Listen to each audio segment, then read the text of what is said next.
Começa agora, Café com Política. Uma realização 96 FM e Jornal da Cidade. Seja muito bem-vindo à edição número 110 do Café com Política. Tem oferecimento de Brambila, acreditando no futuro.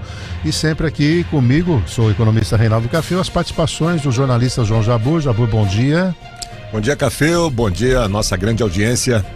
Consultor Kleber Santos, bom dia, Kleber. Bom dia, Café, bom dia aos amigos que nos acompanham nessa manhã. E bom dia ao jornalista Ricardo Bizarra. Bom dia a todos. E o nosso convidado de hoje é o subsecretário da Secretaria de Governo e Relações Institucionais do Estado de São Paulo, Dr. Rubens Cury. Dr. Cury, mais uma vez, obrigado por estar conosco aqui no Café com Política. Bom dia, eu que agradeço o convite, é uma alegria estar aqui novamente. Bom dia ao Bizarra, bom dia ao João Jabur, ao Kleber e a você, Café, que vem comandando esse programa, que é líder de audiência na região e baseia todos os aspectos políticos, né? Muito bem, é um prazer recebê-lo aqui. Antes da gente seguir, um abraço ao Dr. Marcos Cabelo, muito atento. O Dr. Cury manda um abraço para ele. E o Eric Garmes, do CEO lá da Pascoaloto, diz que, além de grande personagem, também é um grande pescador, o Dr. Cury. Pergunta sobre o grupo de amigos do Araguaia de Pederneiras de 1999 e a viola era todo dia. O que dizer disso? Olha, o Eric, o Eric é um grande amigo, né? Eu fui pescar uma vez no Araguaia e tive a alegria de ter a companhia dele. E os peixes que eu pegava era depois que ele tocava uma viola. Até os peixes queriam sair da água para ouvi-lo. Não fugindo, é para ouvir. Não se suicidando, né? É a isca. O Eric já veio conceder entrevista, que ele trouxe o violão e ele fazia toda a música na passagem. Que o cara é um talentoso, além de um grande competente profissional. Mandou um abraço. Só para a gente começar descontraindo.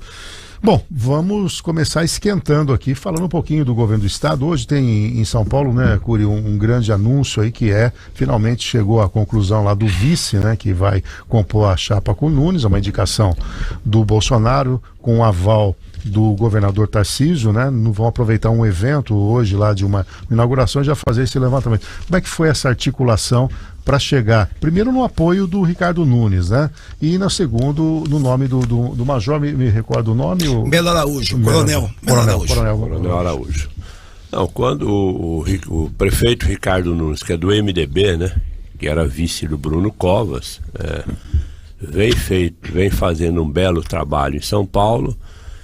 E ali quando, já no ano passado, o Lula colocou que a eleição em São Paulo para ele era prioridade, né, e apoiando o Boulos do PSOL, então as forças de centro e de direita de São Paulo se uniram para evitar a vitória do Boulos, que para mim seria um desastre para São Paulo. Então o MDB, o governador Tarcísio, o ex-presidente Bolsonaro, numa articulação muito grande com todos os partidos de centro e de direita, apoiando o Nunes. E a vice ficou aberta e com a indicação do grupo do Bolsonaro, do governador Tarcísio, e anunciam hoje o Coronel Melo, que no governo do ex-presidente Bolsonaro ele assumiu a CEAGESP. E todos sabiam a corrupção que existia na CEAGESP. E ele realmente fez um belíssimo trabalho lá.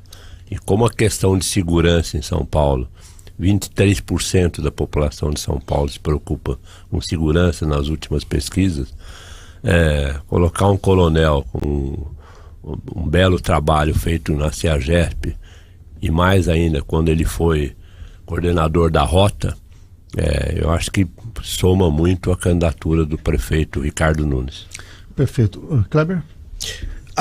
O que eu estou verificando, que a gente tem visto nesse momento ali em São Paulo, doutor Rubens, em relação a isso, é que também o apoio do Bolsonaro, ele traz o maior tempo de TV, né, do PL, também a maior fatia do fundo eleitoral, e o maior número de deputados eleitos em São Paulo e consolida então o apoio do Tarcísio e do Republicanos à campanha. O senhor acredita que esse é o diferencial que pode definir a eleição ou não? Ou está longe disso?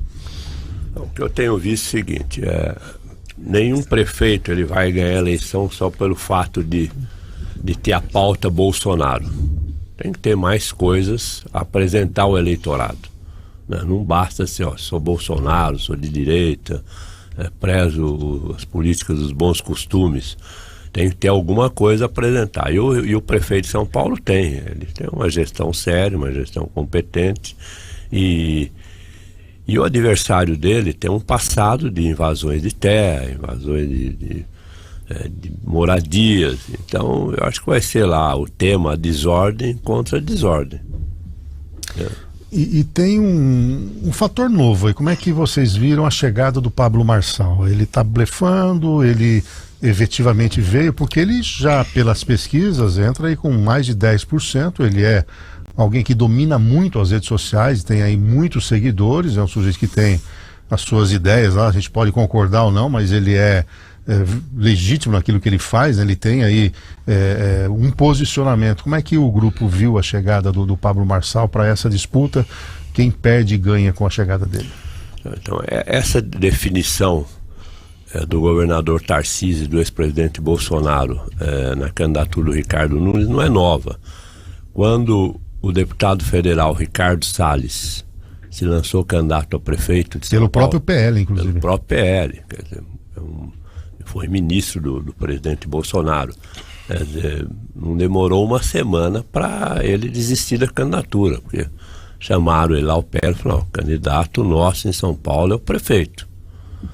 Então, nesse caso do Pablo, foi uma surpresa o lançamento dele, e realmente as pesquisas mostraram que ele tem um potencial de crescimento aí.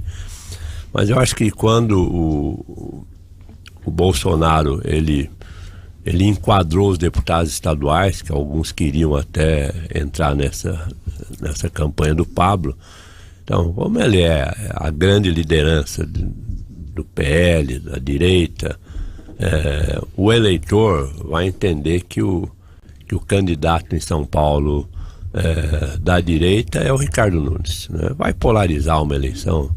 A gente sabe que a outra candidata, a Tabata do Amaral, ela é jovem, mas ela tem um discurso muito coerente, ela é inteligente, e a gente não sabe até quando ela vai crescer, mas não vai deixar de ter essa polarização em São Paulo. O Kim Kataguiri corre por fora, pode ser até que ele desista, e ainda tem uma que a gente tem visto, já entrevistamos aqui, né, o Jabur, que é a do Novo, eu não me lembro. Puxa vida, tá com o nome dela agora aqui Marina Helena. Marina Helena, uma novidade aí também. Ela tem um posicionamento, ela foi do grupo do Paulo Guedes, né? Ela tem uma formação como economista, comanda uma fundação importante, né? É um nome que tem o que vender, né? Tem assim conteúdo, né? Mas eu acho que tem o fato dela não ser conhecida, pouco tempo de televisão, então ela vai ficar ali na rabeira. Na rabeirinha ali, só com os eleitores mais definidos na área econômica ainda. Jabur, que pesquisa você tem aí? Antes da pesquisa Atlas Intel com a CNN, eu queria fazer uma observação em relação ao Pablo Marçal, que o Curi comentou agora. Eu acho que ficou mais ou menos claro que o Pablo Marçal, apesar do potencial de voto dele, da possibilidade de vir a ser uma opção para o setor mais à direita, mais bolsonarista, ele foi usado habilmente e inteligentemente, porque o Nunes, até há umas semanas ou meses atrás, ele ainda tinha uma certa dúvida sobre o vice, talvez até uma resistência em aceitar um vice mais... A teoria da conspiração falava isso, né? Ó, ele entrou na parada para definir logo o vice. Né? E aí jogaram o Pablo Marçal no cenário, e o Nunes correu. Até porque também o Boulos ainda se mantém em primeiro, e é isso que diz a pesquisa aqui, embora o Boulos em primeiro com viés de baixa na corrida eleitoral. O atual prefeito, o Ricardo Nunes, subiu nas intenções de voto em relação ao mês passado e continua em segundo lugar. Pesquisa Atlas Intel divulgada anteontem. Boulos teria 37,2% das intenções de voto, e caiu, aliás, teria antes e caiu para 35,7% agora. E o Nunes subiu de 20,5% para 23,4% em segundo lugar. Ô João, uma observação no eventual segundo turno, interessante também, não sei se você acompanhou, no eventual segundo turno entre Boulos e Nunes, a pesquisa da CNN mostra um empate técnico. Boulos com 46 e o Ricardo Nunes com 44. Aí você vê que no segundo turno tem que optar de um lado do outro. O que está acontecendo é que a campanha ainda não foi, né? Então, o Nunes estava na frente na outra pesquisa há pouco tempo, né? Lembrando, só voltando ao Pablo Marçal, que ele não tem tempo de TV e nem lugar de debate.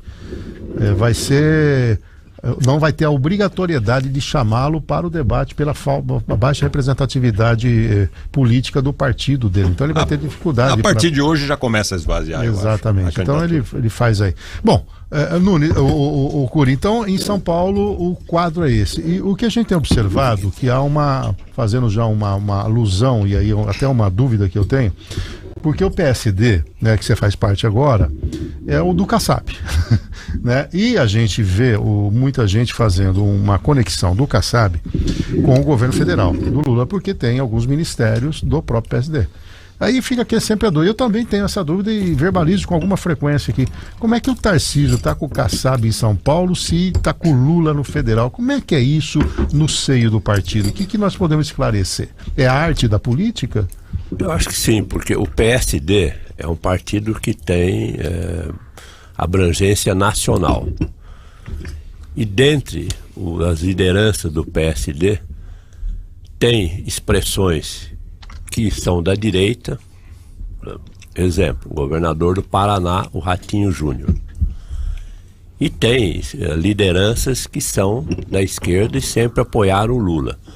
Por exemplo, o senador da Bahia, o Otto Alencar, o prefeito do Rio de Janeiro, Eduardo Paes.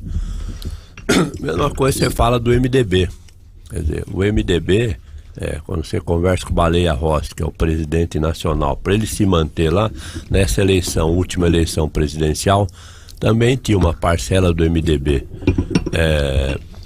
apoiando o Lula e uma parcela do MDB apoiando o Bolsonaro. Então, um país continental como o nosso, e no PSD não é diferente. Então, o PSD apoiou em São Paulo o Tarcísio, não só apoiou, né? Foi a principal liderança paulista que coordenou a campanha do governador Tarcísio, foi o Kassab, quando ninguém esperava que o Tarcísio fosse ganhar uma eleição. E na eleição presidencial, o PSD, ele ficou fora.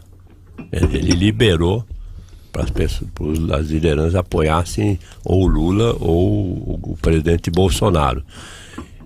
E mesmo porque também os republicanos, que é o partido do governador, tem assento no governo Lula. Recentemente foi convidado para isso. Convidado e está participando.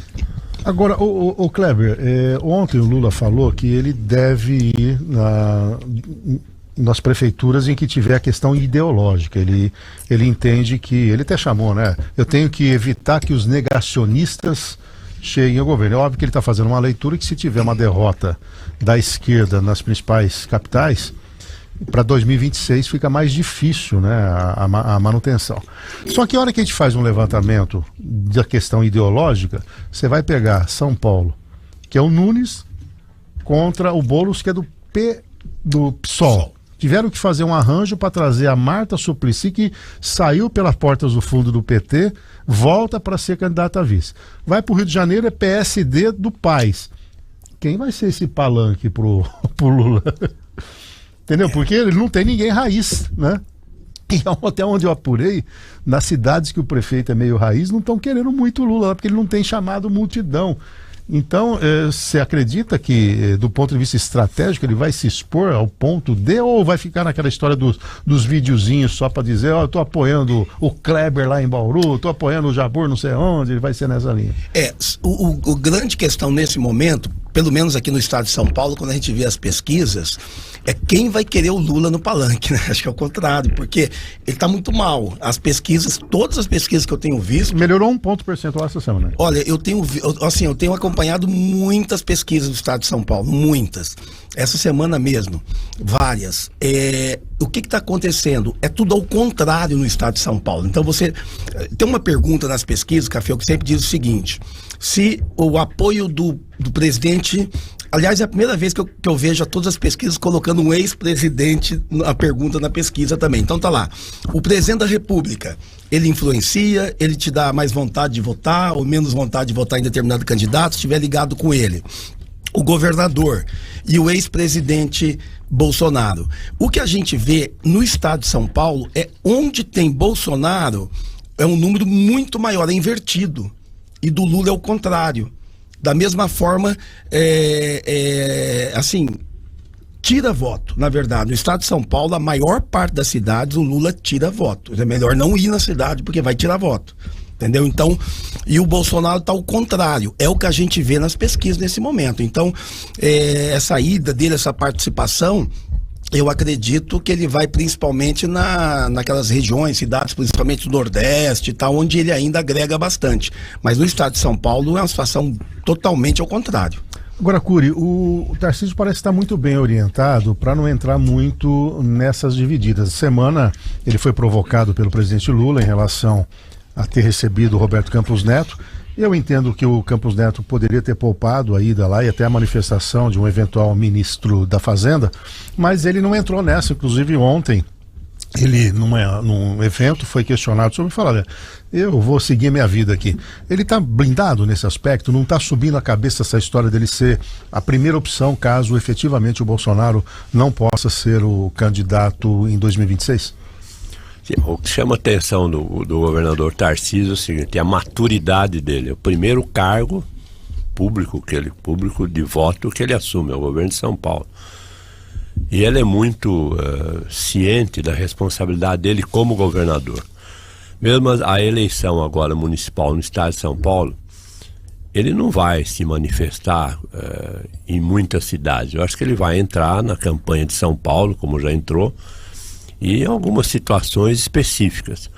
Não, porque a base de apoio dele na Assembleia é muito grande. Além dos 3 partidos que estiveram com ele desde o início da campanha, né, o PSD, Republicanos e PL, hoje ele tem apoio na Assembleia do MDB, um apoio forte, tem apoio do PSDB, do Podemos. Então, em situações específicas, quando os partidos aliados todos apoiam, exemplo, Campinas, né? Campinas, o prefeito Dario é do Republicanos, com apoio do PL, do PSD. Evidentemente é uma cidade que ele pode entrar com mais tranquilidade, mas ele não vai se expor dessa maneira, não. Quanto à questão da candidatura dele a presidente, eu acho que cada vez mais esse tema vai chegar a ele. Né? Porque se o ex-presidente Bolsonaro continuar inelegível, ninguém sabe se vai ou não, eu acho que ele seria o melhor candidato. Né? Porque tem 2 que se despontam, ele e o governador de Goiás, que é do União Brasil, que é o Caiado, que é o médico lá, o ortopedista, o Caiado. Mas ele... As ações que ele faz é para governar São Paulo e ir para a reeleição. E as pessoas mais próximas a ele, que ele ouve também, tipo o Guilherme Afif Domingos, que está sempre ao lado dele, é um conselheiro, sêniors, ele fala para mim assim: nós não vamos cometer os erros que o Serra fez em 2010. E o Dória, né? E o Dória, né? O Dória foi um erro mais precoce ainda, né? O Serra tinha a expectativa, porque o Lula estava saindo, né? A Dilma era uma pessoa ministra do Lula, mas não tinha tanto conhecimento na política, e perdemos a eleição lá. Como perdemos também, e o Dória precocemente ele rompeu com o presidente Bolsonaro, e foi o grande erro político dele. Queimou a largada, como a gente fala, né? E se você pensar que o governador Tarcísio tem 50 anos, ele fez ontem, ou antes de ontem, 50 ou 51 anos. Ele tem muito chão. Lenha. Se reelege em São pra Paulo, se reelege em São Paulo, em 2030 não tem Lula, não tem, talvez não tenha. Aí a questão de conter a ansiedade do mas entorno. Eu acho que dificilmente eles. Você queria falar algo, Guilherme?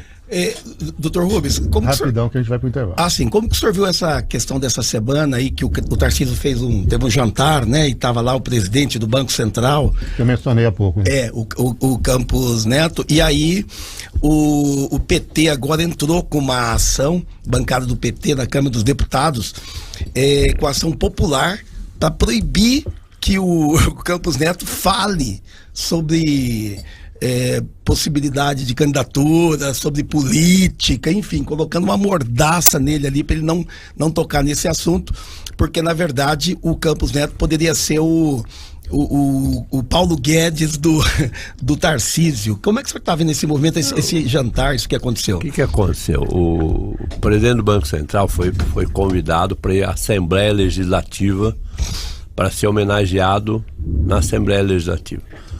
O governador o convidou para um jantar após a cerimônia no Palácio Bandeirantes. Não tem problema nenhum, o governador convidar o presidente do Banco Central. Agora, foi muito prestigiado esse jantar. Para você ter ideia, estava lá o presidente Michel Temer, estava lá o ex-governador Rodrigo Garcia, estava lá o Gilberto Kassab, secretário de Estado. Quer dizer, o que houve foi eu acho que o presidente do Banco Central pecou, né, pelo excesso ali ao comentar. Poderia ser o próximo ministro da Fazenda do governador Tarcísio. Então essa frase aí que gerou todo o descontentamento do presidente Lula, com razão. O presidente do Banco Central toma uma posição política, que confiança ele terá agora do presidente. E deu munição, né? Porque como na visão macroeconômica existe um problema aí estrutural com a dívida pública e o dólar subindo, tem que ter um bode expiatório. Aí deu a margem para ele. Só que a resposta do Banco Central foi na unanimidade da manutenção dos juros, evidentemente que aí desbancou qualquer fala. Mas ontem ele voltou a criticar o Roberto Campos Neto, mexeu com o mercado. E o dólar bateu o maior valor no governo Lula, né? O Café, e sempre há uma questão na política muito usada, que é ter um inimigo. Então, nesse momento, o inimigo da vez é o presidente do Banco Central, é o inimigo do país. Porque então... ele é indicado pelo Paulo Guedes e num formato que o Lula não está acostumado, que ele mesmo verbalizou ontem. Quando não gosto de um presidente do Banco Central, a gente troca, né? Nesse caso não pode mais. O meu caro João Jabur, vamos fazer um recorte aqui para Bauru. Nós estamos agora aí já com as definições. O lado do PT ainda está indefinido, porque o Cláudio Lago foi apontado como virtual candidato, mas tem a ala da Estela e a informação que a gente tem, até colocado por eles, é que se houver racha, vai para a federação decidir, e quem está lá no banco de espera é o Clodoaldo Gazeta do PV, que faz parte da federação.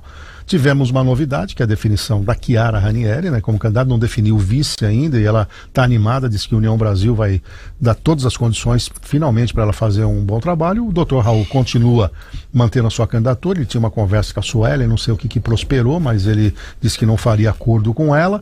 Temos o Iso Filho, que já esteve conosco, nós temos do PSOL o professor Mário, né, Chagas, o Clemente pelo Partido Novo. Então esses são os pré-candidatos, né? Rapidinho, antes de eles têm que definir até quando a convenção, quando é? A convenção começa exatamente, Café, daqui 30 dias. E tem quanto tempo na convenção? Depois vai até o dia 6 de agosto. 6 de agosto. 6 de agosto. Então 6 de agosto tem que estar tudo sacramentado. Exatamente. Ou vai ou racha. Esse período aí. Perfeito. E aí então nós temos um fato em Bauru, que é a não definição do PL, né? Exato. Tem um racha com a Suelen por conta do Capitão Augusto, porque a Suelen tentou trazer o diretório do PSD para ela em Bauru, do PL para Bauru, antes de entrar no PSD. O Capitão Augusto não gostou nada disso e, até onde nós sabemos, desafeto. É um pouco esse contexto, e seria bom a gente entender, né, Jabur, como é que isso fica, né?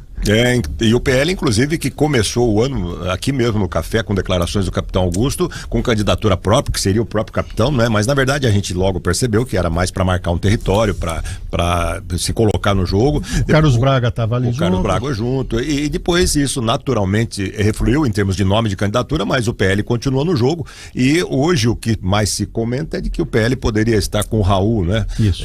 Ser o vice do Raul, ou até o contrário, né? Porque havia uma tentativa lá com o Toninho Gimenez, e ainda há, e o Toninho Gimenez, que foi vice-prefeito já. E se filiou ao PL. Se filiou ao PL, enfim. E nós temos o PSD, que é um ator importante, até porque é o partido da prefeita. O PSD, aliás, eu queria só fazer um recorte rápido aqui. O Rubens Cury, na quarta-feira, numa matéria do JC, falava dos números impressionantes do partido no estado de São Paulo. 315 prefeitos e uma expectativa de eleger entre 200 a 250 candidatos. Quer dizer, não é pouca coisa, não. A articulação aí do Gilberto Kassab, do próprio Rubens, que no interior é o nome que articula, é o nome que está inserido. Mas eu também queria resgatar, Café, uma fala do próprio Rubens sobre o Tarcísio, no bloco anterior, e a participação dele, porque as pessoas aqui em Bauru querem saber, o governador vem, não vem para que lado, né?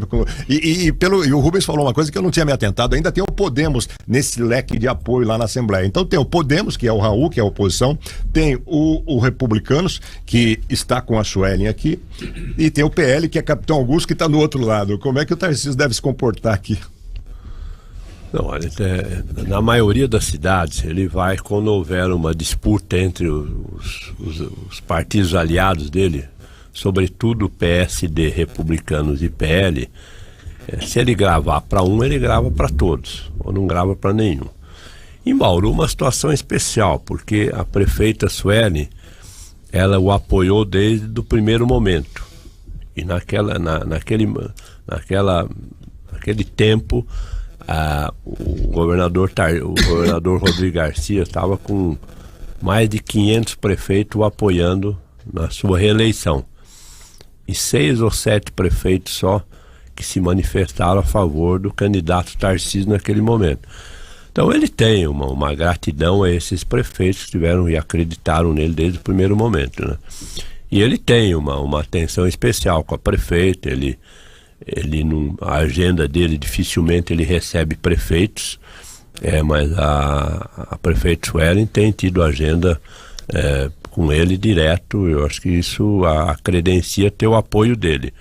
Agora, o PL em Bauru tem nomes bons. Ele filiou recentemente o Reinaldo Mandalite e filiou também do PSDB o Lima.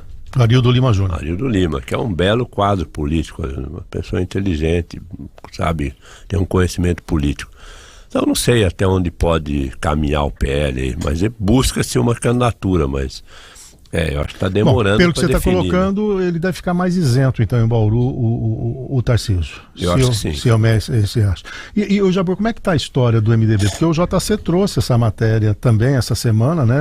De que a família Mandalite, o Rodrigo, nunca escondeu que se aproximou da Sueli, entre outras questões, também para ter um protagonismo maior, né? E a vice-prefeitura seria um grande prêmio por esse apoio do MDB. E a informação que a gente tem é que o doutor Orlando não abre mão, a própria Sueli também não abre mão da presença do doutor Orlando, que é do PP.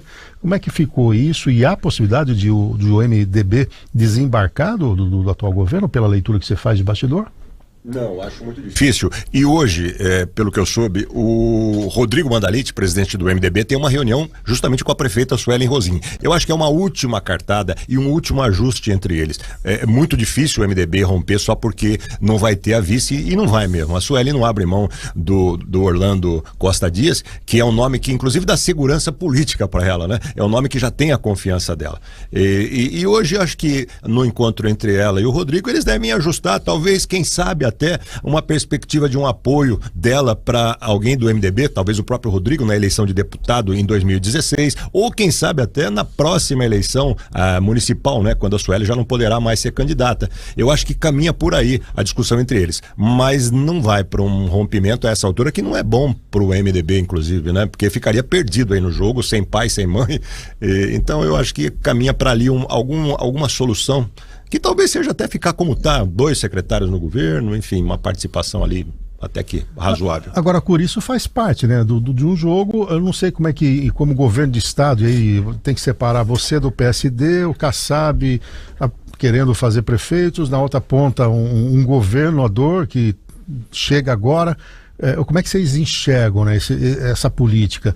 Nos municípios menores estão preocupados com polarização? É muito mais para fazer mesmo um número que vai dar base para as eleições de 2026? Como é que vocês trabalham essa estratégia dentro do olhar de sucessão nas cidades do interior? Então, bom, o governador ele deixou muito livre, né, os partidos. Quando ele ganhou e assumiu em janeiro, quer dizer, a correlação política, principalmente no estado de São Paulo, mudou.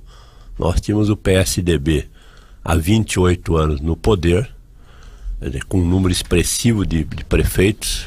Em janeiro de 2023 nós tínhamos 240 prefeitos aproximadamente.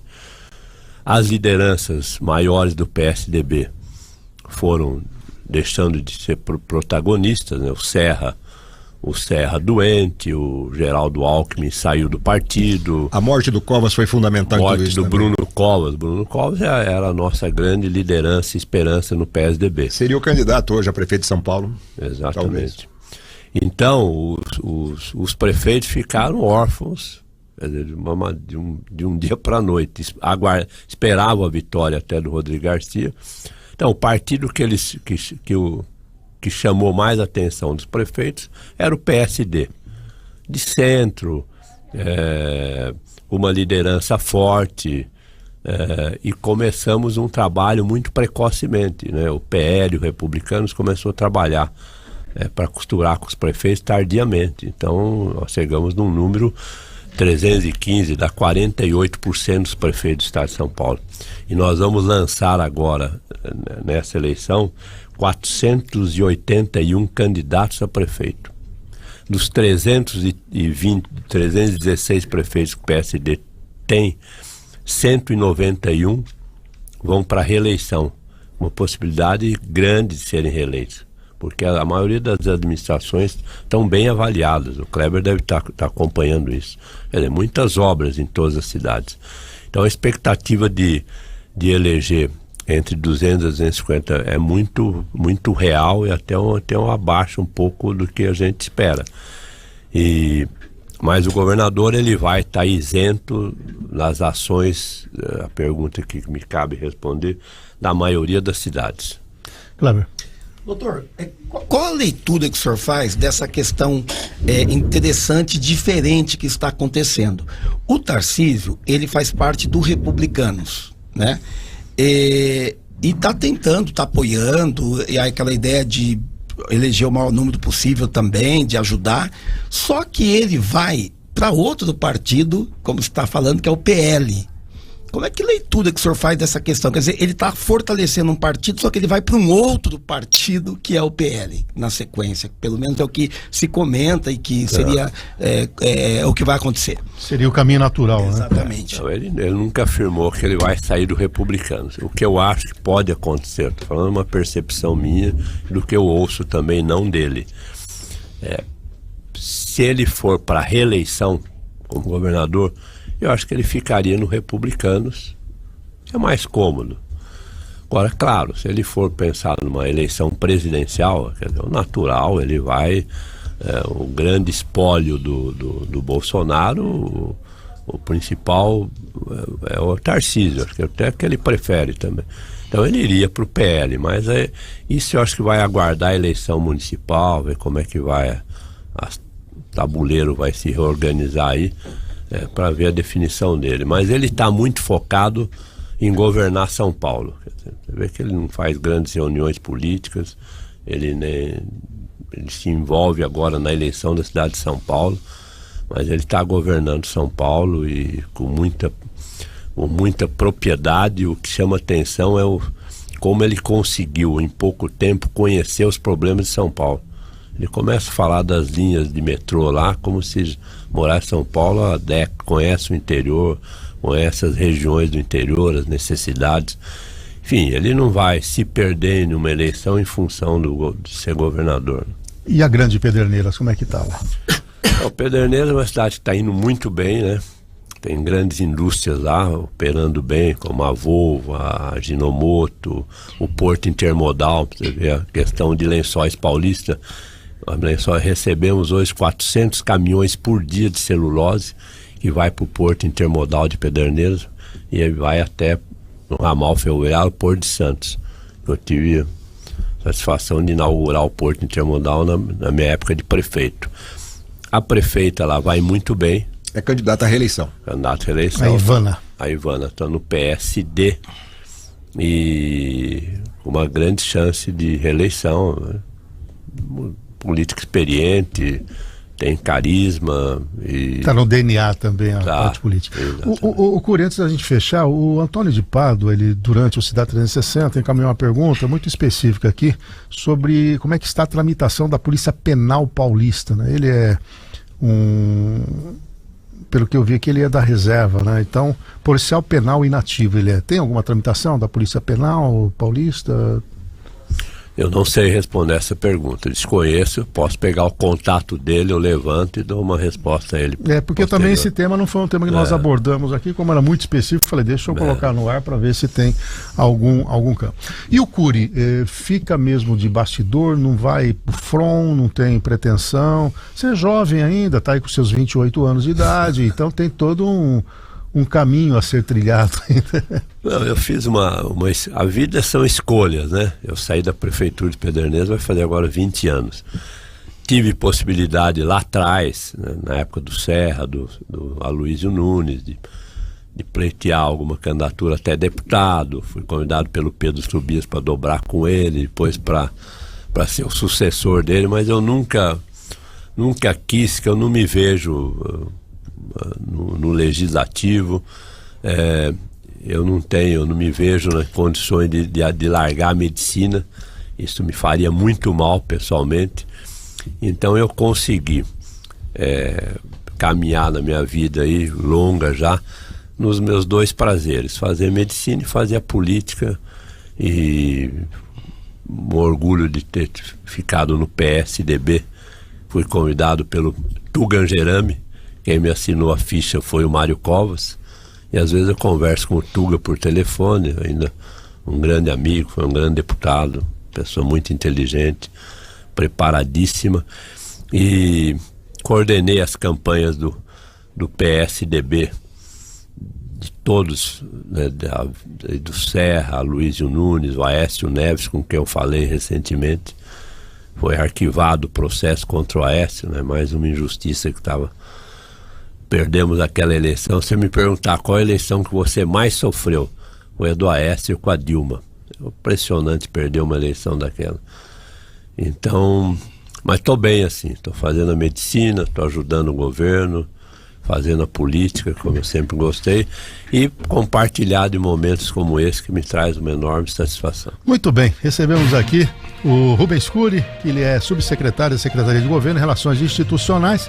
Bom, nesta jornada contaremos com a sua presença aqui em outras oportunidades. Eu que agradeço. Jabur, tudo certinho pro JC desse fim de semana? Tudo certinho. Minha coluna mesmo viajando eu mandei. Você vê que eu sou um cara firme, né? Nós também te seguimos, né? Nós ficamos. Se não mandar, vai cobrança.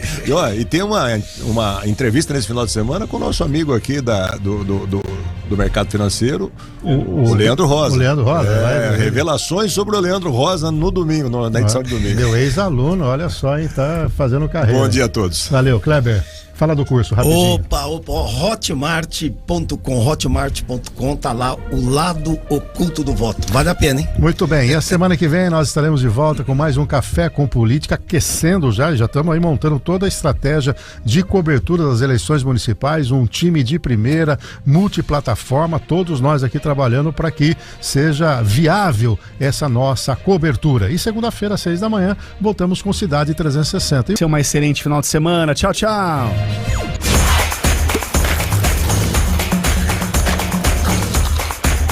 Café com Política. Oferecimento Brambila. Acreditando no futuro.